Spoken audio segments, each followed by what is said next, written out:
J'espère que vous avez tous trouvé un stage. Bref, ça faisait un moment que je devais chercher un stage. Un jour, je m'y suis mise.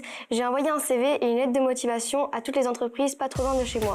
Et je les ai toutes appelées. Je suis à la recherche d'un stage et j'ai décroché un entretien. Et j'ai foncé. J'ai passé l'entretien. On m'a demandé. La durabilité du Made in France, vous connaissez? J'ai passé en revue toute ma garde-robe. J'ai répondu. Pas franchement. En fait, c'était pas du tout.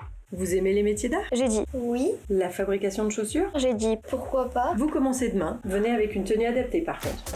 J'ai commencé mon stage avec le coupeur. Il a regardé ma tenue, ça l'a fait rigoler. Je crois qu'il a trouvé mon tablier sympa. Il m'a montré comment contrôler la qualité des cuirs, comment éviter les défauts de matière et optimiser l'espace avant de les découper. Je me suis sentie prête, mais il m'a dit Qu'est-ce que tu fais? On a la porte-pièce ici. J'ai rangé mes ciseaux. J'ai assisté à la phase du moulage des semelles, un procédé qui a plus d'1 siècle. Ma maître de stage m'a dit Tu veux venir avec moi regarder les barbages? J'ai imaginé plein de choses. Ça consiste à enlever le surplus de matière. J'étais très loin de la réalité. Après, on a préparé les morceaux pour le piquage. On a affiné les bords, mis des renforts et assemblé les pièces de la tige. Quand la piqueuse m'a dit « À toi de jouer », je me suis rendu compte que j'avais un gros problème. Je lui ai dit « Je n'ai pas mes lunettes ». Elle a compris, on est passé à autre chose. Et heureusement qu'il arrive plus de 150 opérations pour fabriquer une chaussure. Au secteur montage, j'ai dû trouver une forme à la bonne peinture pour l'assembler à la tige. Quand je l'ai enfin trouvée, je l'ai emmenée au cramponnage. Ma maître de stage m'a dit « Donc là, on a vu la couture norvégienne.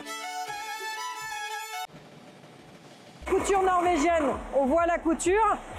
Et on a aussi la couture Goodyear. Mais là, tu vois, on ne voit pas la couture. » Après, je suis allée au secteur fraisage et au collage. Le collage, je pensais être une experte. Enfin, c'était avant mon stage. Depuis, j'ai appris le sens du mot précision. Ici, j'apprends la finition. On teint la trait-pointe, on nettoie les chaussures, on passe au lassage. Et quand je vois tout le soin apporté aux chaussures, j'ai honte de tout ce que j'ai fait subir aux miennes. Au service logistique, il a fallu déjà leur dire au revoir. On m'a rassurée. T'inquiète pas, elle va juste partir au Japon. Et voilà comment j'ai fabriqué ma première paire de chaussures à 2 pas de chez moi. Et aujourd'hui, elles sont portées à l'autre bout du monde.